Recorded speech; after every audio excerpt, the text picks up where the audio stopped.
Reading with your kids. Hola, ni hao, konnichiwa, assalamu alaikum, shalom, jumbo, bienvenidos. Hi, my name is Jagly, and this is the Reading with Your Kids podcast. We're coming to you from the beautiful neighborhood of Reedville in the southwest corner of Boston, Massachusetts. We are so grateful that you are part of our beautiful Reading with Your Kids family. Please be sure to subscribe to the show on the iHeartRadio app, on Apple Podcasts, Spotify, Amazon Music, wherever you find your podcast. Our guest today is Diana Lee Santamaria. We are here to celebrate Deely Shapely Imagination. Before Diana joins us, we want you to join us for Reading in the New Year. This is going to be an amazing event for families. Your family does not want to miss it. You want to be a part of this.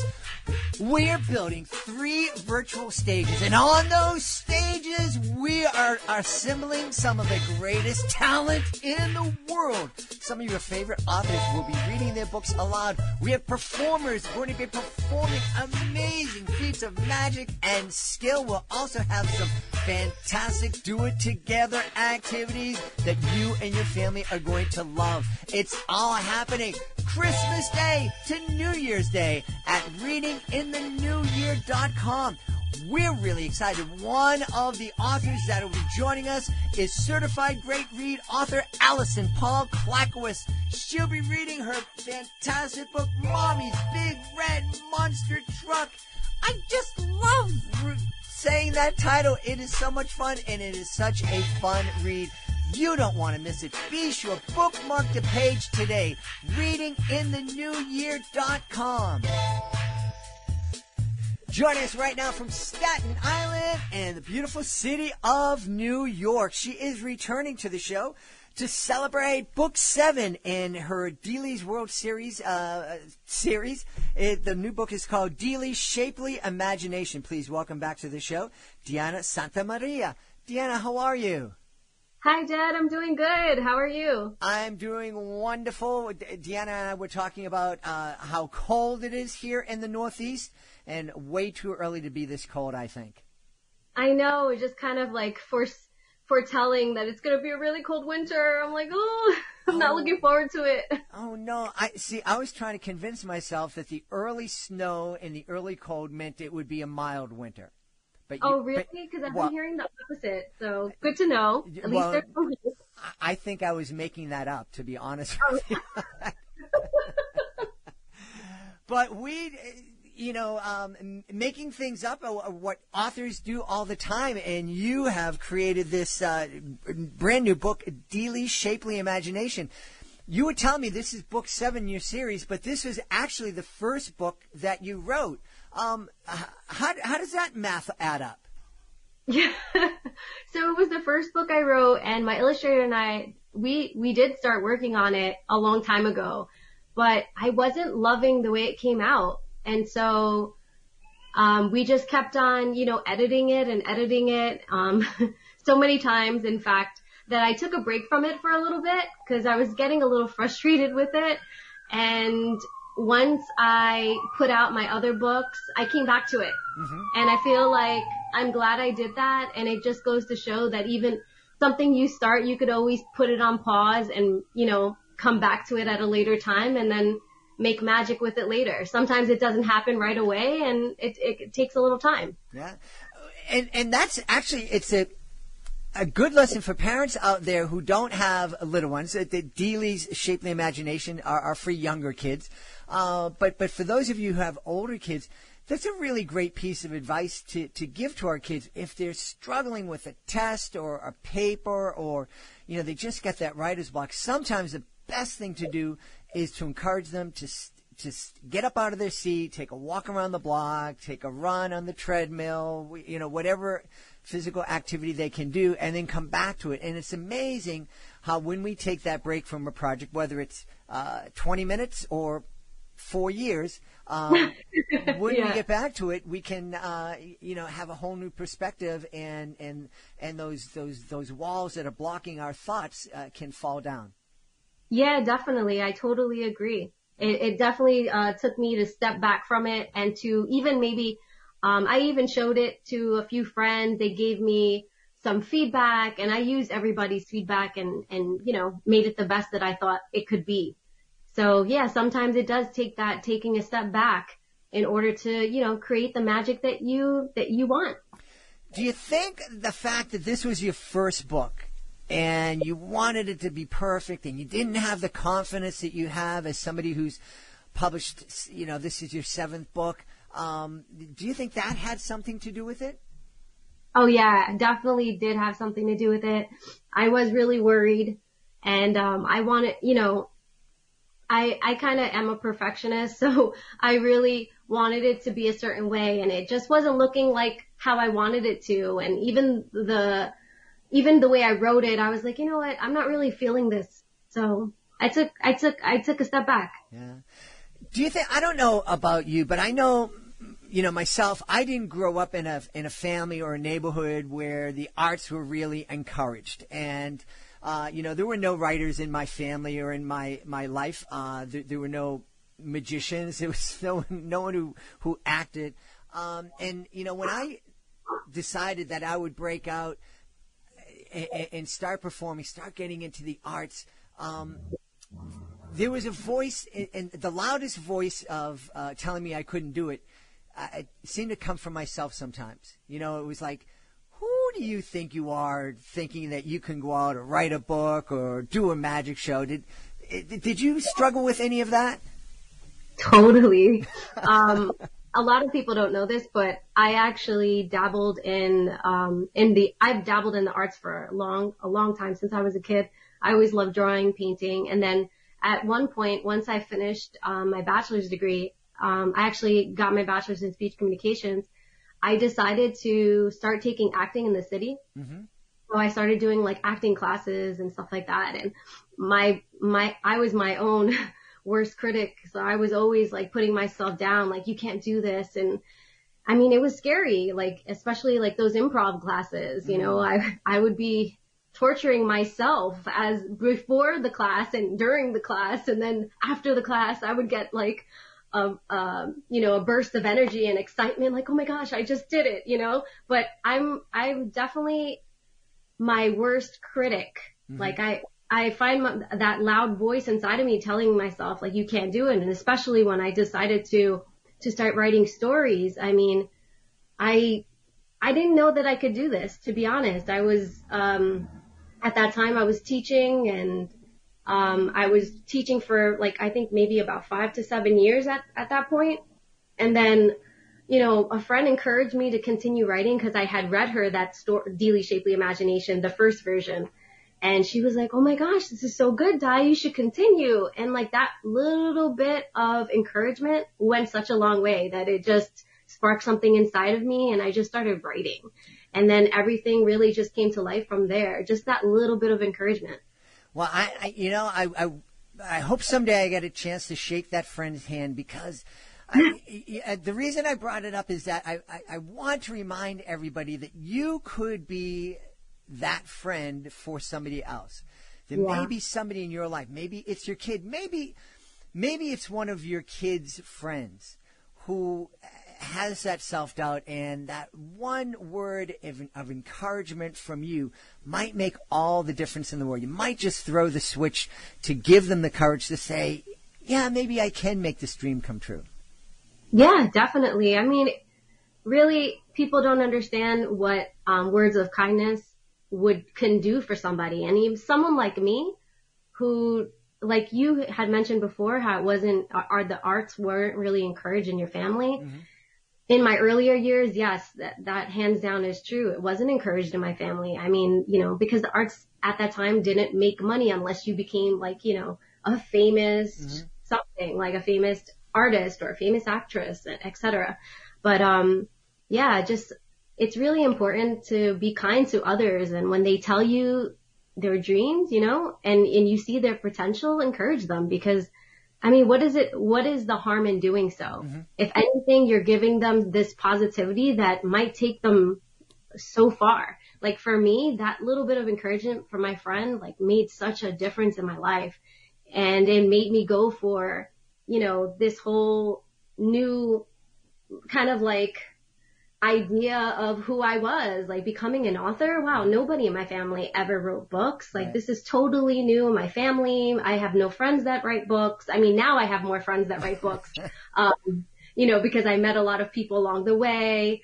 But besides that, I never knew anybody who wrote. This was, unheard of. And it was, it was just so great that she encouraged me back then. Yeah. And like I said, it really took me far. Yeah.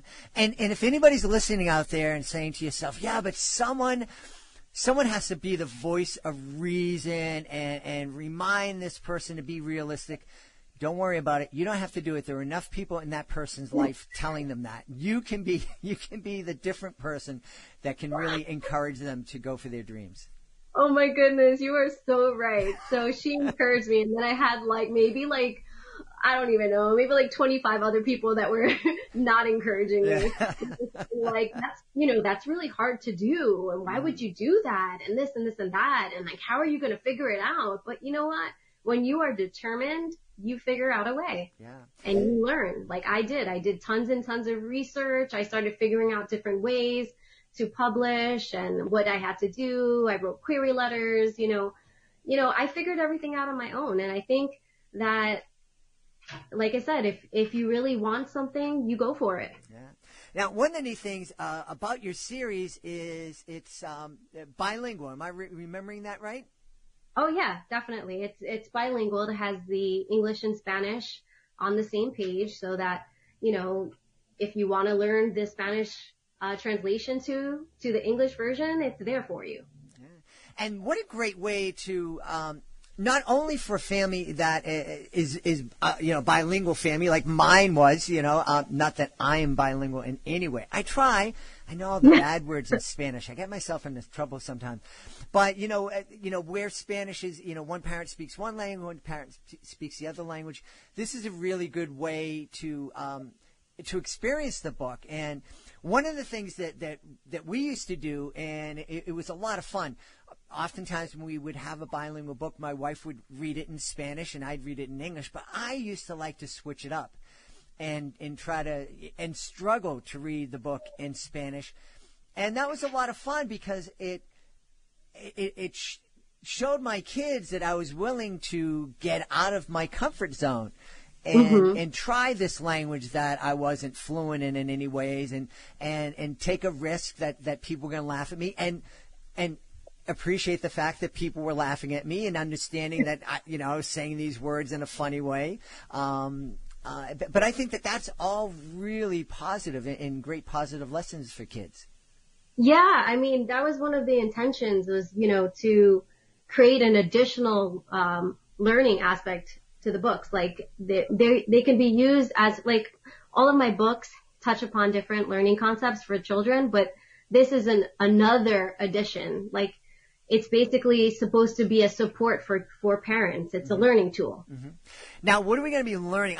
I'm guessing, because I have a limited imagination, but I'm guessing that in Dealey's Shapely Imagination, we're learning about shapes? Yeah, exactly. We're learning about shapes. It's a really fun and silly story. I was inspired by that song, Down by the Bay. I don't know if you know it. Down by the bay, where the watermelons grow. I'm sure you've heard that, right? Yeah. Yes. Okay. So, it kind of is a really silly story, has a rhyme scheme in it. And, basically Dealey's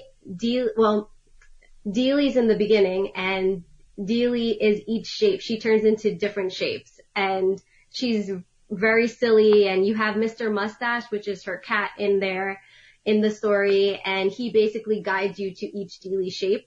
And at the end of the book, there's 2 pages where you actually get to find each of the shapes that were talked about in the story. And another great part of the book is that not only are you learning the shape name, but you're actually learning descriptions for the shapes. Like, so why is it a triangle? Oh, because it has 3 sides, those kinds of things. So I managed to make it really silly, but there's a lot of learning in there as well.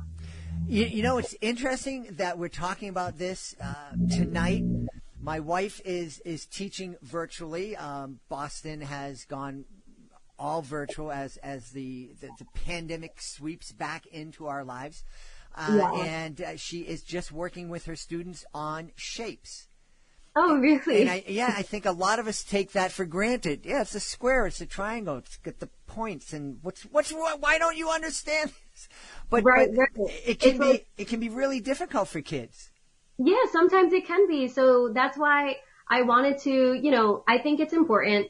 Like it was an important concept for children to learn, and it's one of those concepts that are simple, but then maybe for some it might not be. Mm-hmm. So I wanted to try to create some type of fun way for them to learn it. And I think I did that with this new book, and I'm really excited about it. That's great. Now, is it a rhyming book? You said it was inspired by a song. Yeah, it has rhyme in it, which all my books actually do, because I think children do learn best through song, and rhyme, songs have that kind of like rhyme scheme to it. And so all of my books have that as well. Now, did you find, now I've mentioned here on the show, I've toured, on the podcast, I've toured Puerto Rico with my educational magic shows, and did that a lot, about 20 years or so. And I know that there are a few songs that I had in my English show that I tried to translate into Spanish, and that was a real challenge, because you could, translating the words was easy, but translating it so that it fit the rhyme scheme, that was a lot more difficult. Yeah, definitely. I mean, as far as my translations go, I actually have somebody that translates them for me, and she does the best that she can to try to keep it, but it's very difficult. Yeah. Yes. Sometimes you just have to take some artistic license and talk about a banana in the English version and talk about an orange in the Spanish version.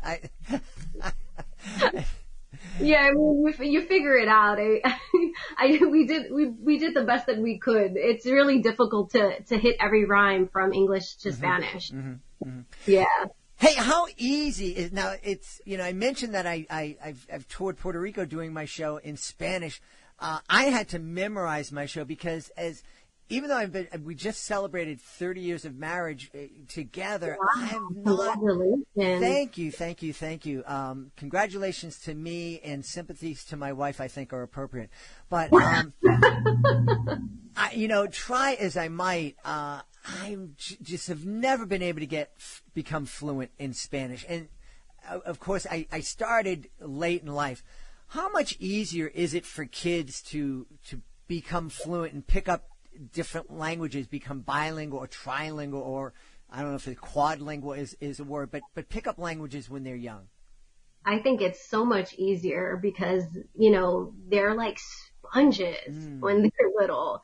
So if you sit down with them enough and show them, the different languages, and you sit down and read in different languages and speak to them in different languages, or you even get them a tutor and have them work with them on a specific language, I just feel like it's just that much easier for them later on to become, for them to become fluent, because if they learn it later on, it's so hard. Like for me, my parents, I think I mentioned this the last time, my parents didn't speak Spanish in the house unless it was like, some little things here and there. My mom listened to the salsa and merengue in the house and everything. So I got, I had the Spanish influence. We ate Spanish food and different things, but she wasn't really speaking too much Spanish unless like my grandma was around, unless I was, with my dad's mom, because she's from Ecuador, so she only speaks Spanish, both my grandparents.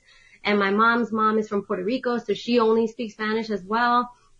So the only time I really spoke Spanish was when I saw my grandparents.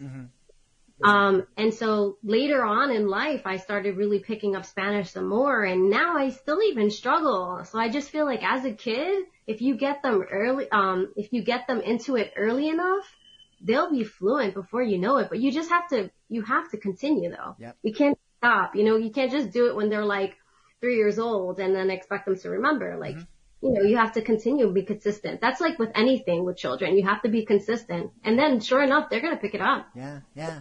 And the neat thing is right now we're living in a time where access to foreign language media is so much easier. Oh, yeah, definitely. Yeah. I mean, you could just go on the internet and Google anything.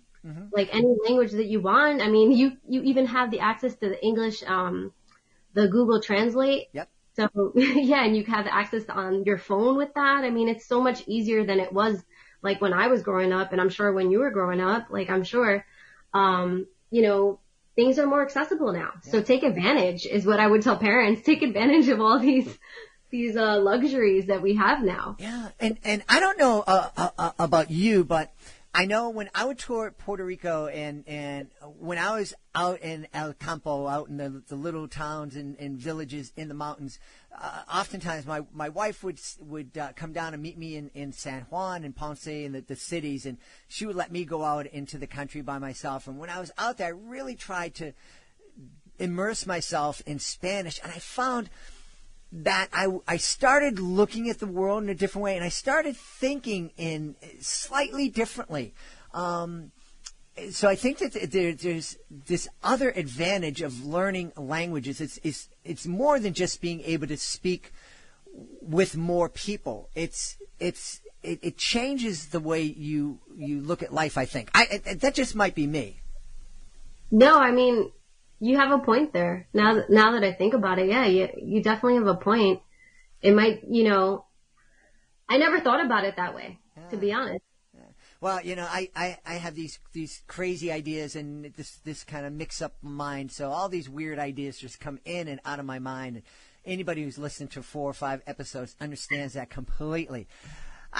This is, as we mentioned, that this is book 7 in your Dealey's World series. Tell us just how many books are you planning on having? Is this just going to go on and on? As many ideas for Dealey as you have, are you just going to keep on creating these books for families, or do you have another project that you're thinking about? So I don't know how many books I'll create for Dealey. I do know that I have more ideas in mind for her and Mr. Mustache, especially because I know kids really gravitate towards him. So maybe I would consider branching off and doing something with him. But I do have another idea. I think I may have mentioned this before, but in the last conversation we had on your podcast, but I really would love to create an animated series, with Dealey and all the characters within it. I think that would be a fantastic animated series, and it'd be really wonderful. I think the more bilingual media that's out there. We talked about access to foreign languages, but the more I think the more kids see characters interacting in different languages naturally, peacefully in their media, then it's not going to be this crazy concept. And I think it's going to be easier for our kids growing up to see each other as brothers and sisters and not to look at someone who speaks a different language as another, I agree. Yeah, it definitely will help with that. So you can see everybody just as one. Yeah. Hey, so where is the one best place for families to go to learn more about Dealey's World? So if you want to learn more about Dealey's World, you can check out my website, www.dealeysworld.com. I also have Instagram and Facebook, so you can check me out at Dealey's World. And I do have a YouTube channel that I started, and that you can look up my name, Diana Lee Santamaria, and you'll be able to find me reading my stories. Awesome. We've had a great time, as always, speaking to the author of Dealey's Shapely Imagination, Diana Lee Santamaria. Diana, thanks so much for being back on the show. Thank you so much for having me, Jed. I really, really appreciate you having me on the show, and this was a lot of fun. Please be sure to join us for the next edition of the Reading with Your Kids podcast. Our guest will be George Need. He is returning to the show to celebrate his brand new picture book, Duel with a Dragon. That's the next episode of the Reading with Your Kids podcast. Hey, you may have heard me mention that Allison Paul Klakowitz, the author of Mommy's Big Red Monster Truck, is going to be joining us for reading in the new year. You also might have heard that she is a Reading with Your Kids certified great read author. Mommy's Big Red Monster Truck was named a certified great read. If you are the author of a fantastic children's book and you're looking for ways to help your book stand out from the crowd of books that are published every single month, you might want to check out our Reading with Your Kids Certified Great Read program.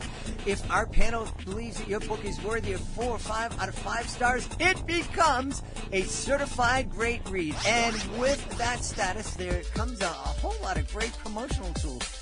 Check it out today. Go to our website, readingwithyourkids.com. Click on the Authors Click Here button. At the top of the page, scroll down to Certified Great Reads. We want to thank the folks who made today's show so very wonderful. Of course, we want to thank our guest, Diana Lee Santamaria. Be sure to check out D. Shapely Imagination. Also want to thank my team, Alejandra Doherty, Fatima Khan. I want to thank my beautiful wife for all the support she gives me. I want to thank you. Yes, you. You are amazing. We thank you for everything that you are doing for your child, for your grandchild, for your niece, for your nephew. We thank you for being here. We thank you for making the world a better place by sharing all that love. We'll be looking for you in the next edition of the Reading with Your Kids podcast.